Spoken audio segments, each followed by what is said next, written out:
Wiggity wham wham wazzle, everybody. It's Tom, your resident cannabis industry lawyer from Cannabis Legalization News, where we explain marijuana laws so that you can change them. And today, Pennsylvania is making a lot of moves to legalize, and the governor is pumped about it. Justin Bieber has released a new cannabis collection under the name Peaches, and some Massachusetts cannabis businesses are being bullied into paying more for cops. And there's that and more. But first, drop us a like and hit subscribe. It really helps us grow and spread the good word of legalization. And if you want to get in touch with me, hit the link in the description. It'll take you right to my law blog, which has tons of information about starting a cannabis business in your state. And now on to the show.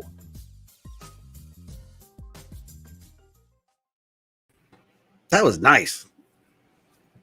That was not me live.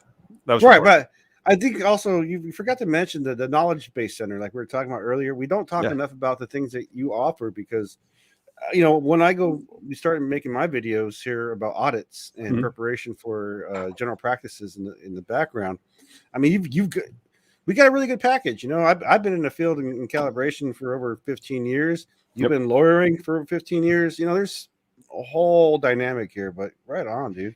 Yeah, we do own cannabis-consulting.online. We could always then build the thing that I'm building at knowledge.cannabis industry lawyer and point it over there. Yeah. However, one step at a time. We're still in heavy dev trying to get it all into Elementor and then spun out because it takes time to plug all these things in. Just Okay, like let's talk about the cannabis legalization news. Nobody tunes in about my business. It's all about their cannabis legalization news. So, legalizing marijuana, 2 Pennsylvania lawmakers have joined forces in a bipartisan effort to get it done. Pennsylvania Live. Nice. Senator Mike Regan, a Republican, and Representative Amen Brown, a Democrat, say by teaming up on a bill to legalize marijuana, it demonstrates that the partisan divide that often hinders progress on major legislation can be overcome. And they recognize it's going to take bipartisan support to make it happen. Yep. Brown is a Philadelphia lawmaker, and he started circulating a memo to his House colleagues seeking support for the proposed marijuana legalization bill that would offer some provisions for decriminalizing for non-violent marijuana offenses. It would also level the playing field for individuals from marginalized communities to have opportunities to generate money and, of course, that generational wealth by getting into the legal marijuana business. Yeah, no, I think state by state, it's going to happen faster than federally. Well, when they have that generational wealth and the social equity component where they're using a violation of the 14th Amendment to rectify the harms in a restorative justice sort of way, it has really created new types of companies that never would have existed if the social equity component of the laws were not there. What will happen as they get challenged in courts, as some states are more they don't believe in this whole social equity thing, or at least not when it comes to the actual equity ownership part of it, but trying to reduce the barriers to accessing the cannabis as a business it's hard. I mean, it is expensive to open these things. We're raising money for the smallest cultivation in Illinois, and it's millions, guys. And so even your small cultivation out there is going to be millions. Well, legalization is not the legalization I thought was going to happen, right? When I had hair, I thought right, it could be a sweep of a pen and things will happen and we'll be all doing drum circle or some dumb shit. But nope, it's not. It's not. There's business. There's trade rules. There is infrastructure that needs to be created. Yeah, there's regulations. There's seed to sale. There's all sorts of things, and then those regulations still aren't there. They are going to be taking years. Because the hemp regulations still aren't even there. And that's been legal for over 2 years. And let's talk more about what's going on in Pennsylvania. Though on Tuesday afternoon, in an interview with at Regan's Capitol office, both of these lawmakers who befriended themselves over the summer said they hope that their different vantage points from which they come from can help them find middle ground. And they want Pennsylvania to move forward. If they can take the violence out of it and they can regulate it and tax it and let police focus on really serious crime, I think that's a huge step forward, said the representative. Well, and then what violence? The violence is the if you safe access. If it's not a criminal activity. Well, there was violence, man. Did you hear about the DEA agent getting shot in Arizona? Oh my God! And they said there was something related to a large quantity of marijuana on that. I didn't hear about the marijuana, but what I did hear. So I saw that on the the little cryons in the bylines, underneath the stories, and then the headlines all shooting in Tucson. one DEA dead, right? And Mhm. that title shooting, it's kind of like it's like as if it was a random act, right? Like if prohibition didn't exist, they said they're searching for illegal guns and drugs, but Right. I you know, So, if like, what the marijuana, if it was, and we don't know. I mean, like, right, marijuana could have been one of the components of various other drugs, but those various other drugs were not creating the dangerous situation.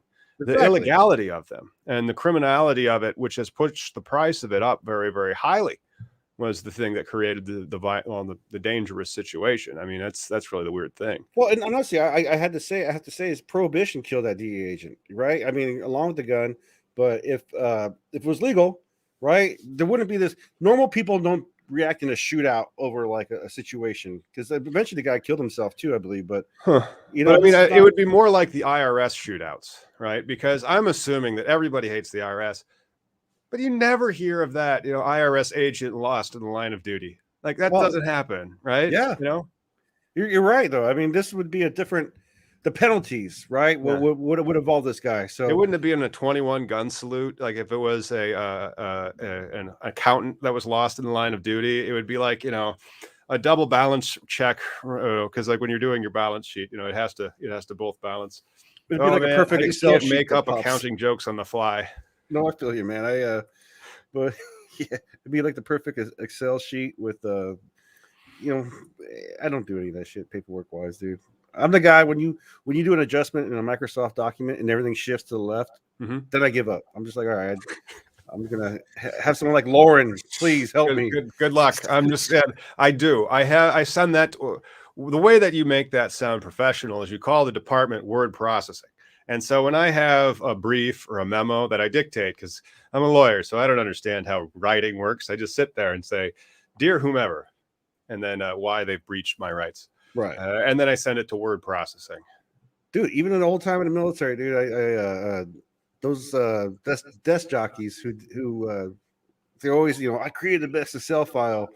Hated that shit. I was like, good on you. Now that I'm out, and I really wish I did learn it because it does come in more times in my life than I want. Yeah, knowing Excel is useful. But you know what? I'm glad that Pennsylvania is getting bipartisan on it, and hopefully we can have a bill. One of the things is that I want it. I mean, like the governor's even behind it, which is so important. Yeah, Pennsylvania's governor's behind it, and when the administration isn't behind what the people do, you get a South Dakota situation. But now, if their governor tweeted on Monday, "I'm all for legalizing adult use recreational marijuana in Pennsylvania. For me to sign the bill, it must provide efforts to restore justice to Pennsylvanians who have been overpunished for marijuana offenses. General Assembly, let's talk." And if they can have a bill that's bipartisan, that can be passed, that could then go to the administration, and that's where the regulatory authorities start to happen and the yeah. rules are written. Because if it hits the wrong administration, you think they want to write those rules? Heck, no, they don't want to write those rules. Well, was it Laney, the representative we had on here, or Danny, the Laney, the Danny, the cat We guy, have had so many but the representatives in cannabis Pennsylvania guy, legalization news. the The cat guy, I think. Pennsylvanian guy? Yeah, Leach, Dalen Leach. Leach, Yeah, he's David gone Leach. now. We have to get one of these new guys on. So Well, let's no, go but reach out to these new guys and get them on the show so we can discuss Pennsylvania cannabis legalization statutes and yeah. regulatory ideas. But But, what they had proposed was at that time when we talked to him seemed pretty cool, like good. I think they already have these bills that have good possibilities. They just need the backing because I mean they're talking about $1 billion being annually generated for the Commonwealth, and that's another thing. Why is Pennsylvania called a Commonwealth? oh, that's a rule that I actually know the answer to, but it's been so long since I looked it up that I've kind of forgotten. And so I think it's because they don't follow Dillon's rule, something like that, where there's the in other place where they follow the home rule, like the communities are in it for themselves, and there's no like Commonwealth. But I would have to relook that up. I looked it up once, and I'm like, oh, so that's what a Commonwealth is. Because But I that was like 2 years ago. just seems to me legalization overall. I mean, we said it before, and again, it's like beating a dead horse. Where it's more popular than any Democrat or Republican. Period. But you know, Pennsylvania definitely. I mean, it's a good place. I think it'd be a good. You know, here's the thing too. Like we watched the Morak on Sunday, and these arguments about like, well, how are we gonna stop people who are smoking from driving, or how are we gonna stop people from being smoking and going to work? Well, how are you doing it now? How are you punishing them now? Because that's how you're gonna do it then. Right. I mean, Things will be more like today than they've ever been. That's what you have to tell those people when they ask those stupid questions like that, because then you'll tell that to them and they'll kind of have a stupid look on their face. But when they think about it again, they're like, oh yeah, we're doing it now. It is today. I'd forgotten. But just people think like when cannabis legalization does happen, because it will, the toothpaste is out of the tube. And they think like in the arguments at the Morak, where they're like, well, we're just going to enable more smoking. Like not every 17 to grandma is going to be high on cannabis. And then even when you look at the word high, by definition, what are you talking about? Because right. I'm sorry, like it's flossing your endocannabinoid system. How about that? Yeah, exactly. But they don't want to look at it that way. They want to look at it. Any use is abuse, by the way. Don't forget Coca-Cola products. They are fueling the nation.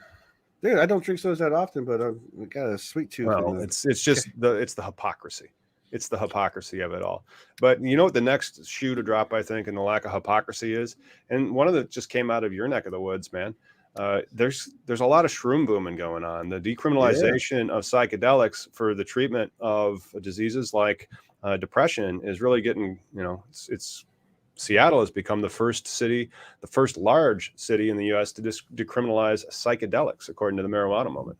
Seattle City Council approved the resolution Monday to decriminalize non-commercial activity around a wide range of psychedelic substances, including the cultivation and sharing of psilocybin mushrooms, ayahuasca, ibogaine, and non-peyote derived mescaline. Where else is peyote mescaline that's not derived from peyote? I mean, well, I don't want no synthetic mescaline. Like, I don't want that marinol stuff. Just give me the thing that grows on the cannabis plant, please. We were so close. Close. But where is that line? Like, seriously, can you see the pushback on that? It's like, no peyote. Well, how about mescaline? But okay, but it can't come from peyote. Yes. Fine. You got to get it from that. We're going to have to see some COAs that mescaline didn't come from peyote. And I don't think how this works living in this city, because the thing is, when people talk about decriminalization or defunding the police and all this other stuff, first off, the police don't stop crime, so it's not like less cops means crime stops. Bad people are gonna be bad people no matter what. But like with psychedelics, they literally stop crime. What, like in the middle of it? Yeah, they're like, stop, I'm with the police. So they're trying to stop crime. They don't necessarily, the presence of police doesn't mean that crimes won't happen. Exactly. Yeah. And so like the reduction of crimes, I think, would come with policies like social equity. That's re-injecting monies that are into the most impoverished areas of America that were the most impacted by the failed drug war. Well, and priorities for law enforcement, like a cop should not. I mean, I found myself in many predicaments on several substances that are psychedelic. And with other people younger me, and the fact is I've had nice people that help me guide my way back to reality, because I mean you could have a harsh moment where someone just deals with you, and just with the law enforcement, it seems like it's very aggressive, right? It seems like this is some sort of like bullshit, like Trumpian thinking, right? When Trump talks about like America was great and all this other crap, and well, I understand that for violent crime prevention and stuff, that kind of makes sense. You almost have to meet violence with violence, but right. When they're talking about like, we know what's in your suitcase, it's that plutonium. You're not allowed to have that plutonium, Fred. We've been authorized to use lethal force. That makes way less sense. It's well, even. When you deal with someone on psychedelics, though, which I have, even in my house one time when we first moved in there, this guy was clearly on something, climbed my fence, started walking towards, and I was like, "Excuse me," and then when I confronted the guy, I could see his pupils were dilated, and the guy was definitely like not aggressive, just trying to get somewhere, right? Just somebody that was tripping balls on something, and now unfortunately, I wasn't going to talk him down and be the like. Yeah, I was just like, this is not the place to be hanging out. So it's in your best interest to not jump my fence and go walk that way to a park or something. But and that's the thing about law enforcement, right? Or being a bouncer, or at a bar, like people. There's less harm when bouncers are dealing with these all aggressive people, and how many lives are lost. They face culpability, and that's the problem with like the police. Like unless they can treat humans like humans and expect that we're gonna have these issues. But and why are they also providing like services that first responders should be providing? Right, that's silly. It's they ask too much of them. They should have more of a specific understanding of what their job is to do, in my opinion. But like that's the thing. It's the police power.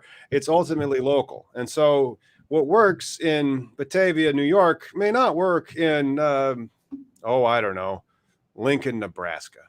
Well, I think the size of cities, but I think in the end though it will work, right? Because we're all people, right? Like cannabis should be decriminalized everywhere. Just like mushrooms, and that way we can have a proper understanding of drugs and how our systems work. From drugs includes sugar to heroin. It's a whole gamut. It's not just the scheduled list. It's things that are out in the that are plants as well. Plant based, and then versus the lab based. Yeah, there's that. But I'm just going to take a small aside to say anti-dilution clauses can help you from losing control of your cannabis company. Anti-dilution clauses, that or limited partners. What are you dealing with some shit right now? I had to do a quick email. So somebody doesn't appreciate my analogy of drugs from sugar to heroin, but it's probably a sugar junkie talking. So what do you mean? Excuse me, I'm going to just have another bite of my ice cream sundae. It's delightful. Well, our diets are different than they were 100 years ago. But in the end, here we go. What? Oh my gosh, is it? Yes, sir.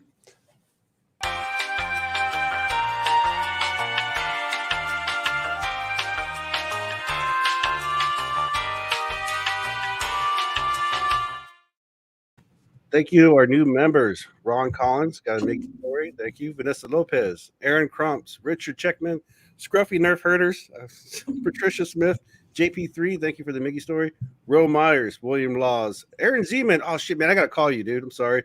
Mike, Frank Henry, Daniel M. Bergen Jr., Old Oak 64, Bob Stanford, Mr. Nobody, and Georgia Cannabis Society. Nice. Given to Freedom Grove for this month. We didn't have a very large month, but we do have 8718. So I'll go make that donation after the show. And then we aren't able to make a lot of money on YouTube. It's not how collateral base pays my living. And the more people that go there and hire us for helping with their cannabis issues, cool. Then we'll be able to continue to give away money to Freedom Grove forever.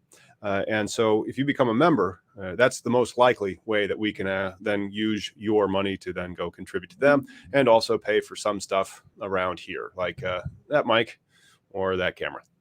Yeah. No, we're still, I don't know, man. We're in a weird spectrum, right? Because we've been activists for MySpace days. And, I've been doing it since I was a teenager. And, my foot in the door has been volunteering. And then the next foot was been media, because that's what I like to do is write. And then now that with the podcast, and now I realize, holy shit, I can do my regular job in an industry, in this structured recreational market. You mean that weed has standards? Right. Well, I always thought like every job is lateral in cannabis, but I never understood how like my quality control, like I've always understood, the labs. But now finally other people are seeing the importance of labs. You know what I mean? Like, just like we were trying to teach people like cannabis is not the drug that you taught and no one's going to die. It's taken us this far to get this long. And as I've been saying, lab regulations, plant regulation, that'll still be another 10 years before seed to sale goes away. Because in the end, it's not for states. Go away. It's for the seed to sale go blockchain before it goes away, in my opinion. Everything's going to go blockchain, though. Like you're going to know where everything is, and so the inventory control systems of the future will be seamless and elegant. But we're not there yet. But when we say so, like inventory control systems, though, that's only necessary for both the grower and The whole system, because like you have to understand the authorities, the powers that be that say this here plant is now legal, they want their beak wet.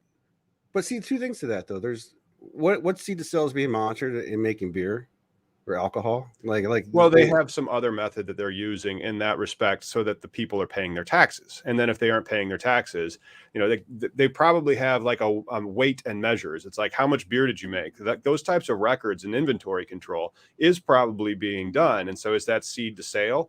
To a certain extent it is, because that alcohol tax is out there. So when Johnny Walker ships something, they have to weigh it and they have to cut a check to the feds. So that amount of regulation, that ain't going anywhere. And I could see it going into like the reason why it would be really cool if you had it in blockchain, because then the cannabis becomes an object in some type of database somewhere, and you can have a QR code. And when you scan it, it'll give you the whole story of that beautiful nugget. It was planted on this date. It was harvested on this date. These are the genetics. This is the terpene profile. This is the THC content. All that good stuff. You can even have like the grower in there going like. But I understand what you're saying as far as like blockchain, and that's definitely viable as far as like being because you know the blockchain or in crypto, it's kind of about the energy being spent, right? And especially with the plant, each individual plant is having a bunch of energy being inputted via the electricity bill versus the food you put into it and the time you're putting into it. But when I say like overall too, is like, you know, pharma, like say Vicodin or a lot of these like drug opiate manufacturers, part of the opiate crisis was when they issue out these drugs, they expect a loss. They expect like 30%, something huge. They expect a huge loss, like just for it to be disappeared into the market. Right, like another way, yeah. But then, you know, I do want to answer this one. But then, if you guys want your questions answered, consider throwing us you know, super likes or whatever, or becoming a member. We answer member questions. And is inventory control skill set and experience in high demand in the emerging cannabis industry? Yes. Yes, it is, because one of the things that we have to do is I set up a seed to sale system so that everything inside the farm is completely tracked. And that's one of the reasons why we're going to just not go 0 to 100 right quick, but we will start it operational and be like, dude. And so it's somebody with an inventory control skill set that's already worked in relational databases or in the BioTrack is what we use. Metric is also another one that's familiar with those systems, would be able to be an inventory manager. Right. Yeah, definitely an inventory manager. But there will be a time, I think, though, when the state doesn't need to know about your farm. You know, eventually the farm. But it's a misconception, man. Like the state knows about your brewery. And so we're asking for parity with alcohol. So the state's always going to know about your farm. Right, but I mean, like just like you said, with parity, like with Vivian, you know, we just want cannabis to be treated like alcohol, but I don't think they're out there like weighing the barley fields, you know, the barley. No, they weigh the finished product. They weigh the finished product. And so like the finished product, yes, it would be nice that we get to a point where we trust the growers enough to not slip it out the back. But the only way that we're going to get to that point is if we have a federal policy that's uniform so that there is no back to ship it out of. But even now, you have organized crime that will steal cigarettes so that they could sell them in a different state. Right. Yeah. So that won't change. Yeah, no, I totally see that part too. But I just think it's an unnecessary. As someone who isn't in a regulatory field, I hate excess dumb shit, especially for this plant. It's just, you know, if you just require lab testing and then require different parameters, like, yeah, sure, check THC, but also check the CBN, CBG, the terpene level, you know, different profiles. So many things you can look at, and then just say, or pesticides too, and metals, and yes, positive for these and not a negative. Hey, you know, we have some stuff I wasn't expecting news. Let's get to that. Sure. Do we have that bumper?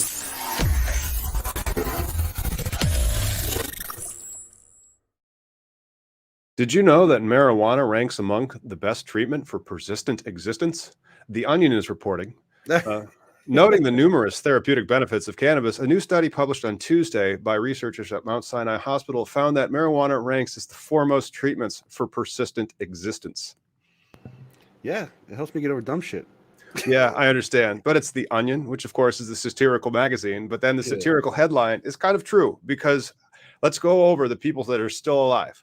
And then we'll also cover the people that have recently passed. But Snoop Dogg, of course, still there. Not that old, but let's go up to Tommy Chong, still there. So's Cheech, both still there. Willie? All the Rolling Stones, one did just pass, still there. And then let's keep going. Who's the oldest one? Oh, Willie Nelson. Willie Nelson's still there. And then the ones that Meachellam's still alive. Dr. Oh my God, yes. I'm sure that he uses his own supply. And then let's go to the ones that have recently passed. Grinspoon. Dr. Grinspoon was in these early 90s. And somebody else recently passed that was quite old and a marijuana pioneer in some respect recently. The name is can't think off the hand. Keith Strop, still alive. Yeah. And also, did you know that one of the Doobie Brothers used to work for the Missile Defense Program? No. Yeah, I always just thought that was interesting. Oh, Frenchy Cannoli he's passed as well. He was very young, but he had a condition. Are you excited for your trip? Oh, I'm stoked to be able to get out to Humboldt. I get there in about 9 days. I've switched back to Verizon. So good news. You guys can call me again. I'm not going to give out my cell phone on the air. And so not even once. Not even once. You have no idea how many times I get called. I get called to other things. And so now I'm thinking about getting a different email address so that we can launch knowledge at Cannabis Industry Layer. There is no signal out there, so don't worry about that. Well, how am I supposed to use the GPS to find the place? All you got to do is ride the 101. Just take the 101. 101. I'm landing in Sacramento at around 7 o'clock. It's the coastal highway. That's what you're going to have to end up anyways. I am going to end up so lost, it sounds like. They better, maybe if they had a rope that I could follow from Sacramento to, Humboldt County. It's just 3.5 hours away. Yeah. You'll be able to GPS it fine because the GPS signal is different than your internet signal. So you have a pretty solid GPS signal in a lot of the Bear Woods places. But and hopefully while you're there, you don't see the inside the Bay Area's biggest ever marijuana bust. Gym bag stuff with cash, 40 Rolexes, and $1,000 bottles of wine. San Francisco Chronicle. Oh yeah, it's just kills me that we still have these weird busts in a legal state. That's a Clint Eastwood article. I'm sorry. I wasn't following along on the news. I was trying to find that other person that was in their 90s that recently passed, but never mind. So hey, Miggy, we're going to roll this one more time. So let's cut to the San Francisco news. The Bay Area has seen its biggest ever marijuana bust. Gym bags stuffed with cash, 40 Rolexes, and $1,000 bottles of wine, according to the Alameda County Sheriff's Department. Alameda County Sheriff's Department revved up a trimmer and began hacking through a thicket of marijuana plants. This is like reading about a crime in itself. Enough to fill several rooms of warehouses in San Leandro and eventually scores of garbage bags. That's just sad. Unregulated, non-licensed, and they go in and they cut them down. Just why couldn't they? Why do we have to go destroying shit? Why can't this just like get recycled to a patient market? Like I don't know, but it was one of 18 locations sheriff deputies raided this week in San Laredo, Oakland, Hayward, and Castro Valley. A tip from 18 months ago led to a sprawling operation with what the sheriff office called the biggest marijuana bust in Bay Area history. So chalk that one up for marijuana not being legal and also legal at the same damn time. In all, law enforcement took about 100,000 of somebody's marijuana plants, a number that could balloon to 500,000 by the time they get done doing their math, according to Sergeant Ray Kelly. And they also took 10 mil in cash and assets of 12,000 pounds of processed product ready for distribution, dozens of weapons, including handguns, rifles, and shotguns. Once again, if you have a cannabis license, try to keep the guns away from it because they'll do this type of crap.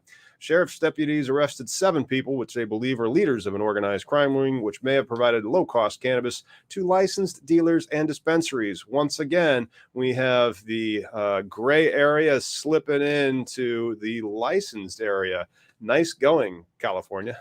And that's a state raid right there. It's not federal. So, the state is enforcing it upon itself. So, I don't know, man. Like, I want to be like, this is legalization where you got to play by the rules and do things. But these guys clearly, like when we had New Jersey Weed Man on, he talked about how he started with $500 and, with a plant and then got his empire going, then and taken away.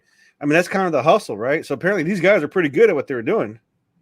You know, they are. So They are pretty good at what they were doing, but then like what they were doing, unfortunately, wasn't licensed, and so you get a tip from a licensed grower. It's like, hey, I worked hard for that license. What are you doing? I just wish there would be some sort of like instead of because it's a plant. So couldn't they take that plant and again put it in some sort of patient network, and then the money charge them the appropriate fines and whatnot? Like I think there might be jail time at the end of this, unfortunately. Yeah, but it's too difficult for them to get the license, so they're going to operate outside. And so that's just a way that you could show how you could legalize it wrong, in the sense that it's too difficult to get a license, and therefore an unlicensed operator is slipping product back into the licensed supply. Is that where the tip came from? Because the person's who's selling at the licensed market is trying to do seed to sale, and they're like, hey, where did these 4 pounds come from, Bob? Because all my hypotheticals are men named Fred or Bob. And then they can just start digging from there, and the regulatory authority or the tax authority passes it over to the sheriff, and then the sheriffs are like, finally, because all sheriffs have mustache. For those of you listening in your cars, I put a finger mustache up, and it's finally, now we can go arrest those marijuana heads again. So in the article, Sean Donahue, a cannabis regulatory consultant, argued that it would not make practical or economic sense for a legal vendor to purchase from an illicit supplier, given how closely the state tracks each plant from seed to sale, and given that it's possible to find cheap cannabis in the legal market. I disagree. Because I've seen it, like when you go to Humboldt, they grow it in the spot and they pack it. Like we've seen the packaging, dude. It's ridiculous how Luke, shout out to Luke, Frame of Flower. He showed in one of his episodes how he went on Amazon and ordered all these cookies packages, all the little bags, and all you need is a little heat sealer, and it had also the QR code bullshits. So not people are. When was the last time you scanned a QR code on something you bought? I don't know. I scan QR codes all the time, but anyway, shout out to member Ron Collins, who was talking about Mark Emery, 63-year-old Canadian pioneer. Is he still around? I mean, he's still around. That's one of the things about the Onion article, like longevity. And so he's still alive, but do you think we should have him on the show? Is he like, he's not incarcerated. It's legal in Canada. He's just rich now, right? No, he's a combination of rich and controversial because he's got a freaky deaky life. Oh, he's got a freaky deaky life. Yeah, that's it. I mean, he's Canadian. Yeah, it could be. Like, I get it. You smoke. I get nothing. But yeah, I just, I think it's weird how this market, it's regulated now, but yet we're going to punish that grow looked like it was well done. It was high tech. They pumped in CO2, producing huge plants, and they had millions of dollars in this infrastructure. They were in fairly large warehouses, and in 77th Ave in Oakland, where they found a bottle of Louis XIII cognac in a refrigerator filled with $1,000 bottles of Napa Valley wine. Once again, if you are doing some of this stuff, this is one of the reasons why I don't trust Warren Buffett, because he lives in the same house and he's worth billions of dollars that he's lived in for 50 years. And it's in the middle of nowhere, Nebraska, Omaha, Nebraska, which he made so much money. He got to make that whole city cool because then you didn't have to leave.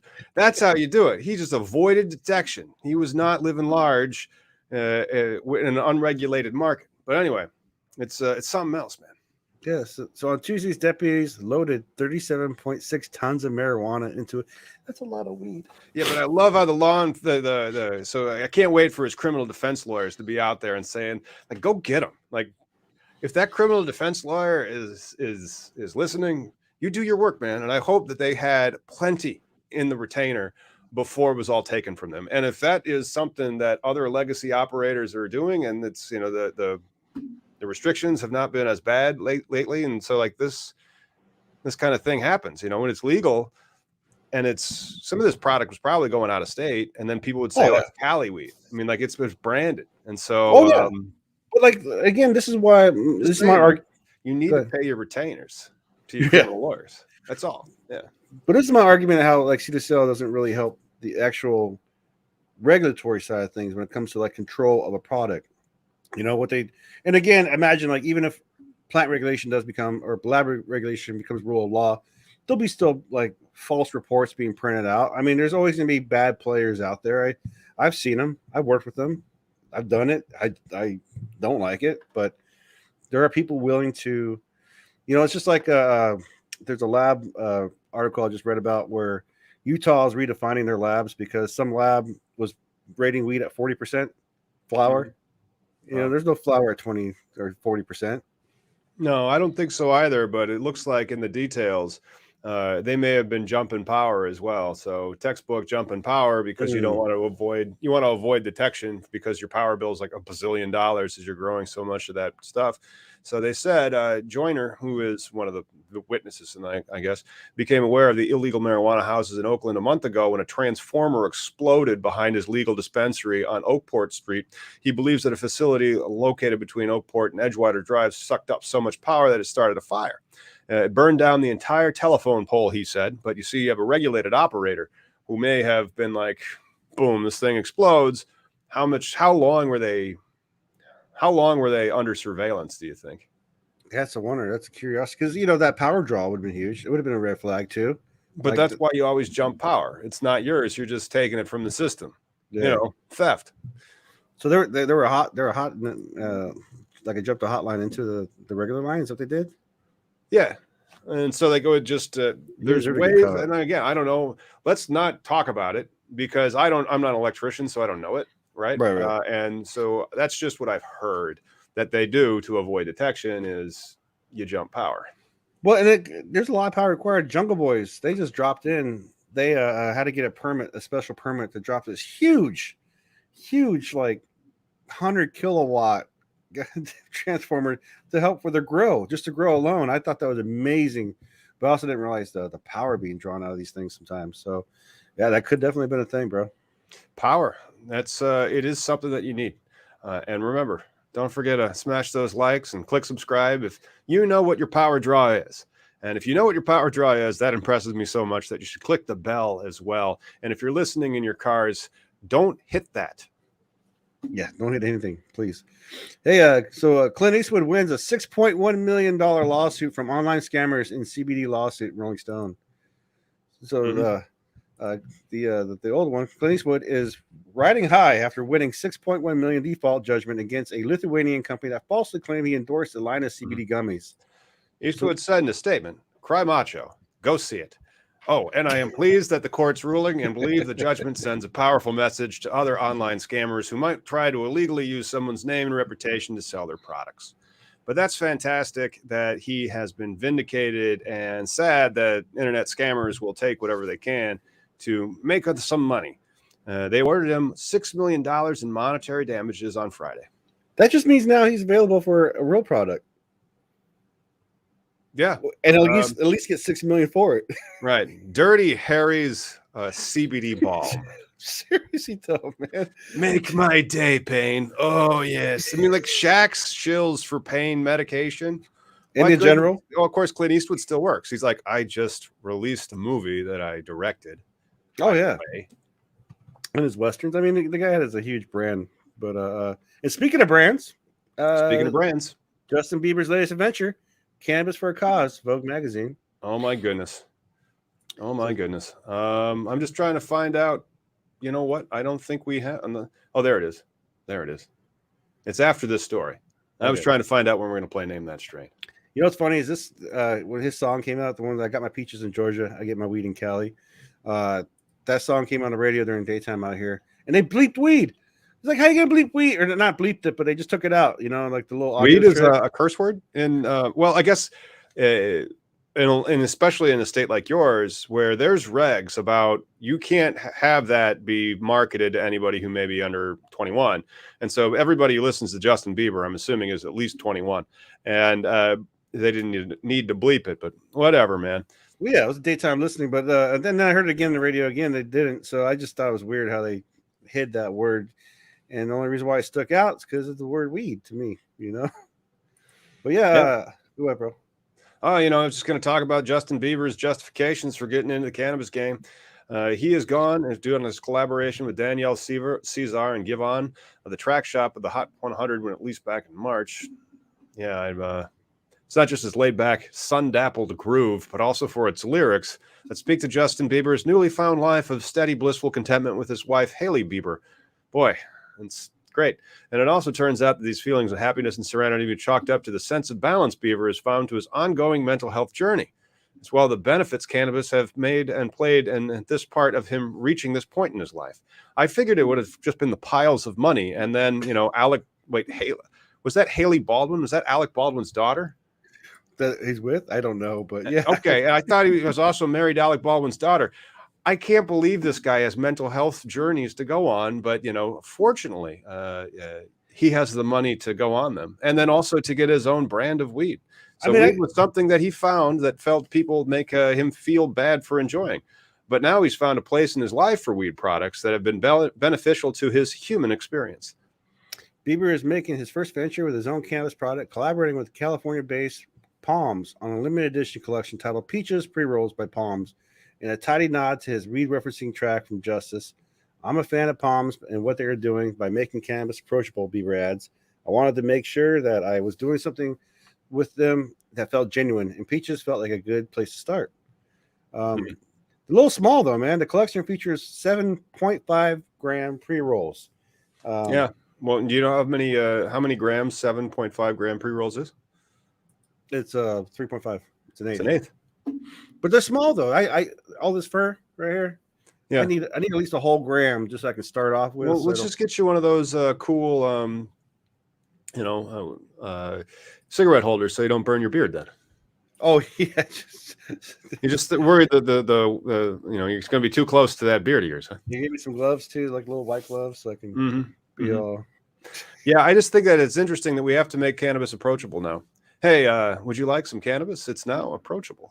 Well, Justin Bieber has a pre-roll. Right. Well, to his credit, though, Bieber is using the venture to support nonprofits, including Veterans Walk and Talk, which advocates for the medicinal use of cannabis within military veteran communities, and the Last Prisoner Project, so, as we all know, is dedicated to criminal justice reform and cannabis. Well, we're going to have to look at what they call the packaging fee on this licensing agreement, which clearly has happened. Somebody has the licenses to cultivate this, and then somebody else has the IP, and then some money's changing hands based upon the sales. And then those sales would also then have these proceeds that should be going to the Last Prisoners projects and also to Veterans Walk. But it's not like Mr. Bieber, needs the money. If he falls out of fame and gambles it all on red and black comes up, he's still married to Alec Baldwin's daughter. And so he'd be like, hey, can you hit your dad up for some money, please? I lost it all in Vegas. Shit. If you lost it all in Vegas, that would be insane to watch. But because he's got a lot of money. But then I could see him having some mental health issues. And I'd be like, Peaches, it's approachable. Well, you got to also think, too, though. I mean, we kind of mock about his fame and wealth. And but he also, and I get it. He's talented as hell. Well, no, but he's always been famous since as a kid, like as a teenager, because right? He's talented as hell. He was like one of those Disney babies that were like, singing and dancing in the womb and stuff. Yeah. Well, YouTube, that's where his start began. But then you get this abundant wealth. I can imagine your psyche. If I had that kind of money at 20, I probably wouldn't be alive right now. Man, I am so glad you were broke when you were 20. Otherwise, this podcast would just be me, and I seriously wouldn't be able to do that, The way I live, I'll be broke forever. I got too many kids. Oh, you know what you need then? Okay. You need this next bumper, man. This next bumper is all for Miggy.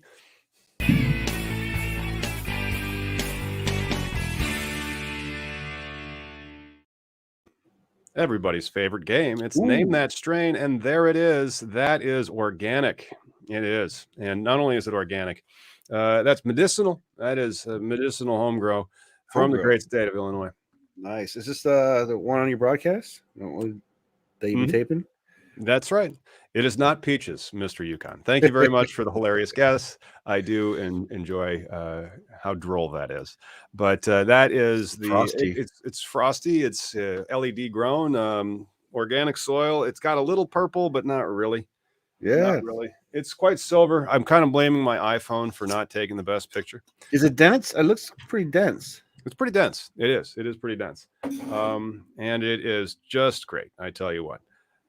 Now, how did the seeds magically appear to you, or how does one acquire? That is something. It's a little bit of a gray area, to be honest, and that gray area has to do with hemp in its definition, the weight of the seed, and also the enforcement of the laws. Gotcha. So all these things are conspiring to create all these new genetics companies that don't have a license, that are peddling their wares, whether they be clones that don't have THC or seeds, which also, by the way, don't have THC, on the internet. So you can, I believe, access these websites, and they will send you their genetics, whether in clone or seed. So it's an indica, just to give people a little maybe fuzzy warning there. It is. And I tell you what, this is. So, if this was a named strain, it kind of reminds me of the Gulf, particularly New Orleans and also Florida. Yes. But I do not believe that this strain originated from either of those places. Just the name of it is reminiscent for me of the Gulf, like New Orleans or Florida. Not definitely New Orleans reminds me of, because Mardi Gras on Bourbon Street, good time. But hey, while we're waiting though, Oklahoma, watch out. Illegal activity in medical marijuana industry discussed at a hearing in Yahoo News. Yes. Illegal activity within the medical marijuana industry is among some of the topics that they discussed at a recent interim study hearing at Oklahoma State Capitol. Lori Carter, the Deputy Attorney General for Public Policy, presented information regarding the prosecution of illegal activities within the medical marijuana industry. According to Carter, go ahead. I've said two. You do the next three. Crimes accompanying the now legal marijuana industry include fentanyl trafficking, human trafficking, and prostitution, as well as other crimes. What like the murder? Murder. Paul Christian, Oklahoma Highway Patrol. By the way, you should really check out their Facebook page if you want to troll them. Reported Oklahoma has had an approximate increase of 121 to 132% in illegal marijuana seizures since 2018. How do you know they're illegal, sir? I know, but before we return to terrible news, with breaking news, people have guessed the name that strain. What? That's right. They've guessed it. Let's see. We got Can It Get an Amen? Comes in with Slurricane. Shout out to them.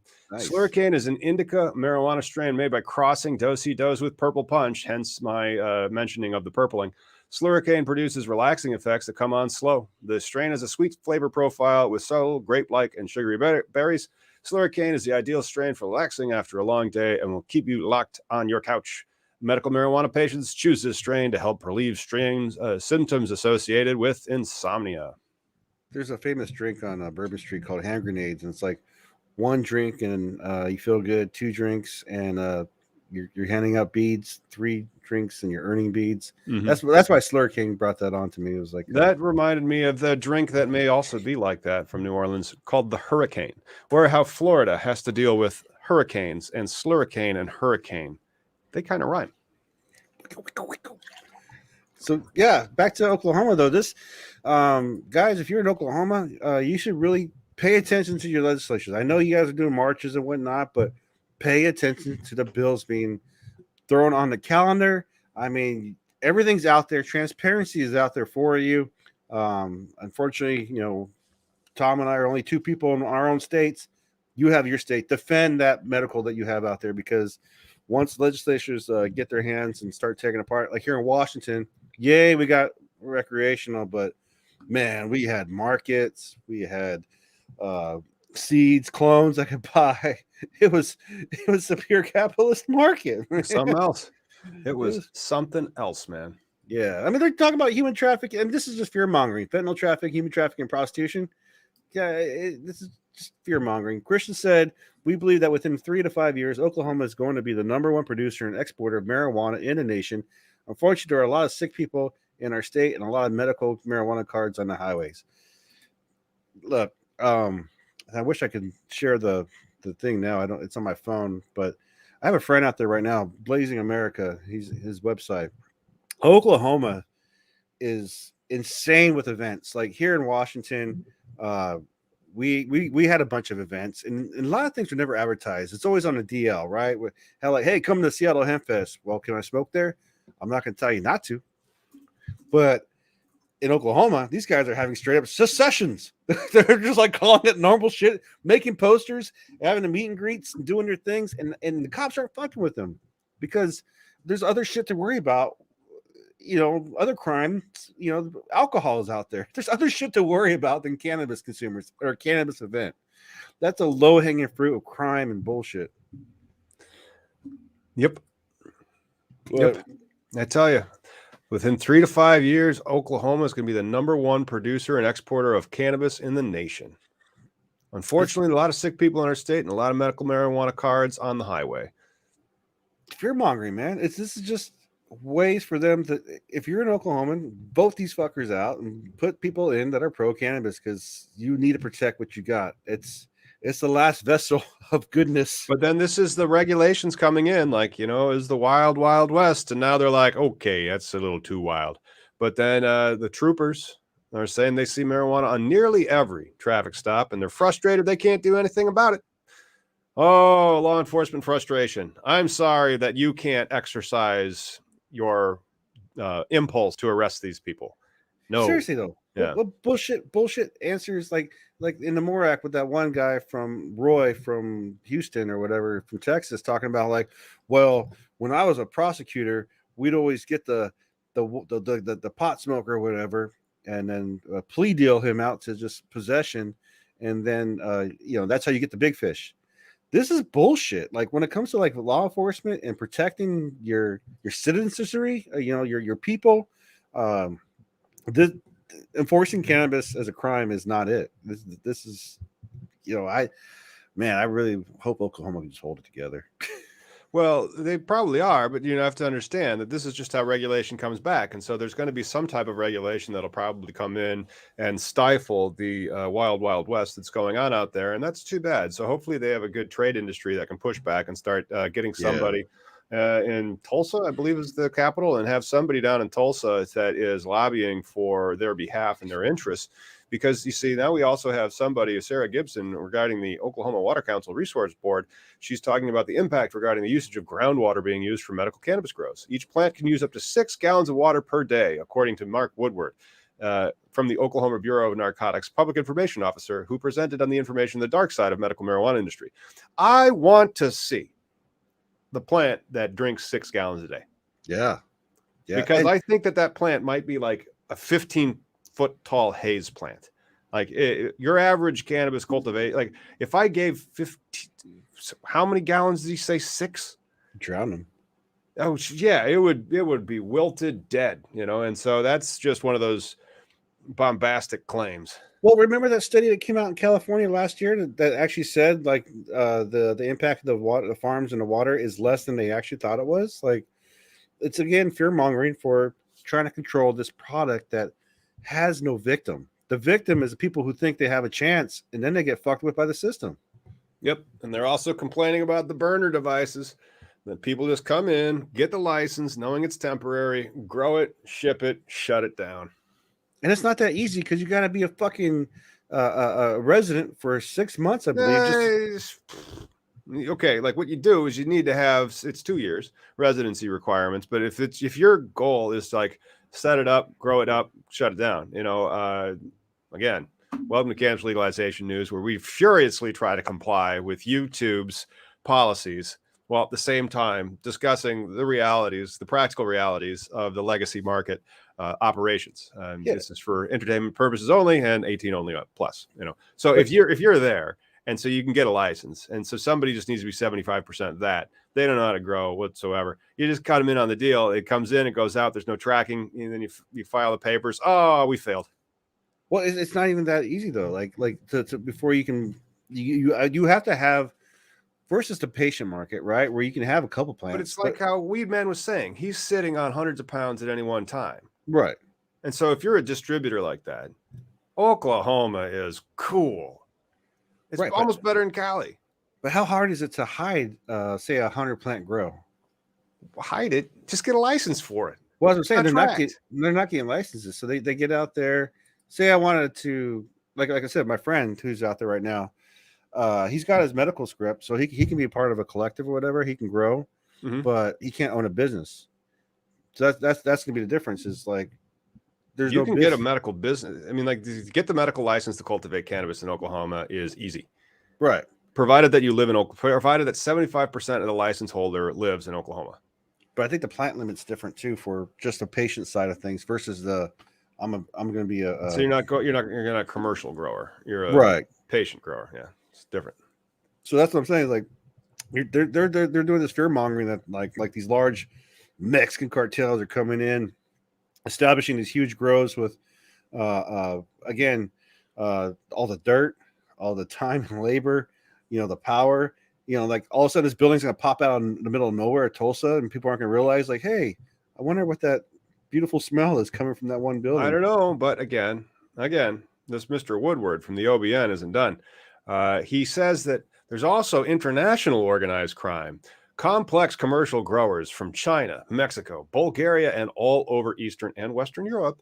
They're licensed, they do everything right, and they don't draw attention to themselves. And then Mr. Woodward quoted, "They will look like the poster child when you go out to inspect. They do everything right, but 100% of the products are being moved onto the illicit market. We cannot trace a single plant we cannot trace the plant for them for what."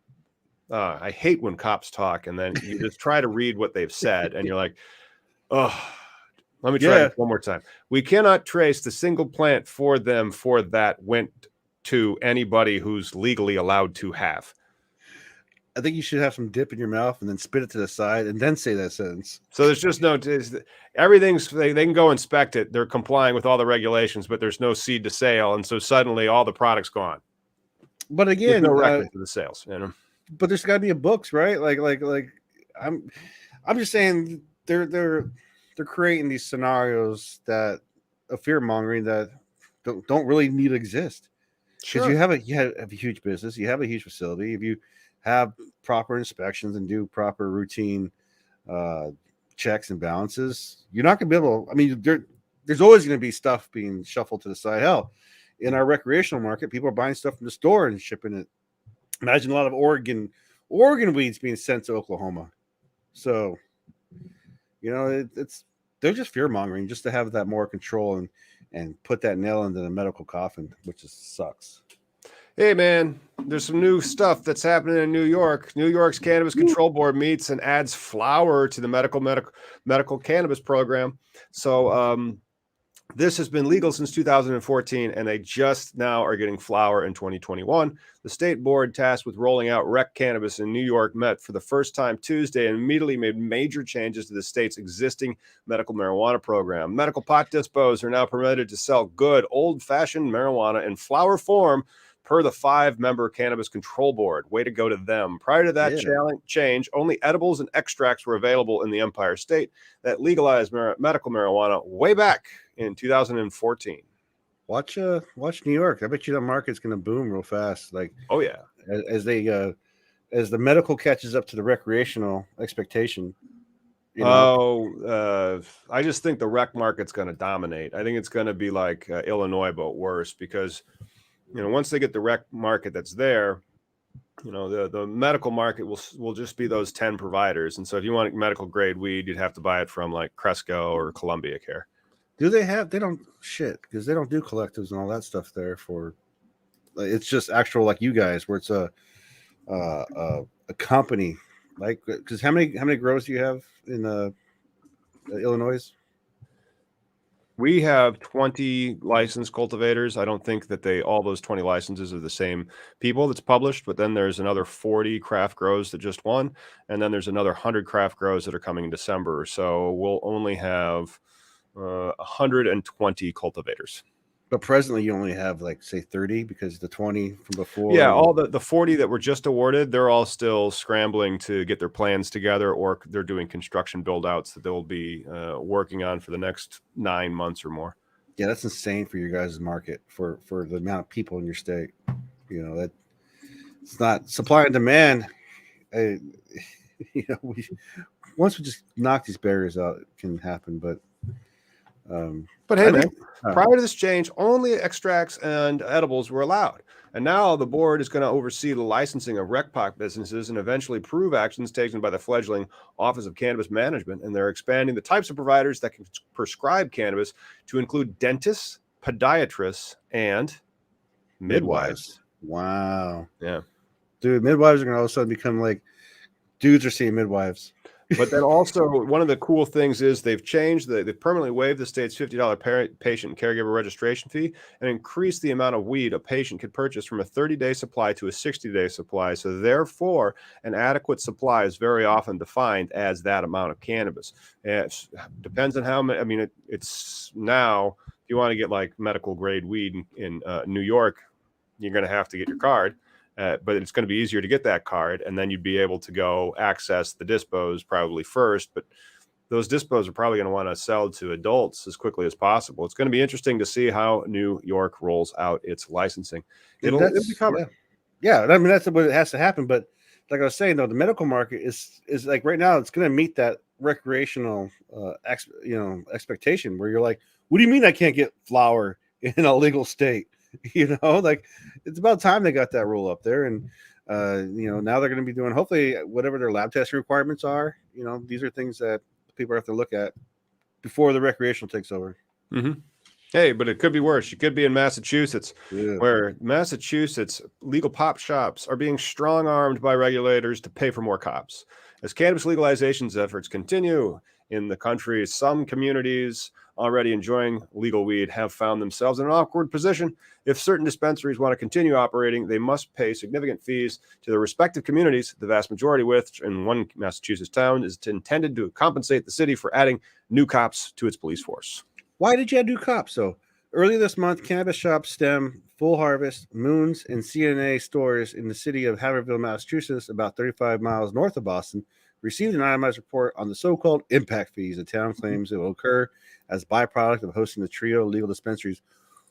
Why? Yeah, man. But like I would actually, one of the things that we want our tax dollars to do is to go to buy more legal cops, because Illinois has got some real crime. And if some of those cannabis dollars can put that crime down a bit because we've hired some cops, I'm all for it. I mean, it would be great if the cannabis companies in these impact zones play some impact fees to hire more law enforcement in those areas so that, the murders. We just had another one in Peoria, and I'm looking forward to having a year where we don't have a record murder rate. That would be nice. We're cruising to a record rate right now. We're already at like 25, I think, and that's basically our record, and it's only October. And Chicago's not that different. They call it Chirac, there's a lot of people that get murdered. And so if we can use those tax dollars to make the communities safer, I'm all for it. Right. But they're blaming and putting the weight on the cannabis. If there was 3 diamond stores, 3 jewelry shops opening up, would they blame them for more robberies locally? No, it would just be another day in whatever life the city is. I totally agree that the cannabis dollar can go towards making us safer, but also don't villainize us right away. They put all the weed stores, all the pot shops, and mostly like the industrial areas, like the bad neighborhoods, supposedly. And what does that do? They actually turn them into the better neighborhoods. Right. And so I don't agree with the theory that there's the Massachusetts Cannabis Control Commission said that, they've built this big industry, but it's not a new industry. It's replacing a illicit industry, and training like police and DUI and education is going along. Incremental cities are just incurring. I just don't buy what. So it sounds like the chairman of the Massachusetts Cannabis Control Commission said that this doesn't make sense, which is interesting. So even their regulators is pushing back on this one community that's saying that they need to hire more cops because of the crimes associated with dispensaries opening up. Is there a risk of theft? Sure, but there's risk of theft if a jewelry store opens up in your block. Nobody really says, the jewelry store has to pay an additional tax to hire more cops because, people steal jewels.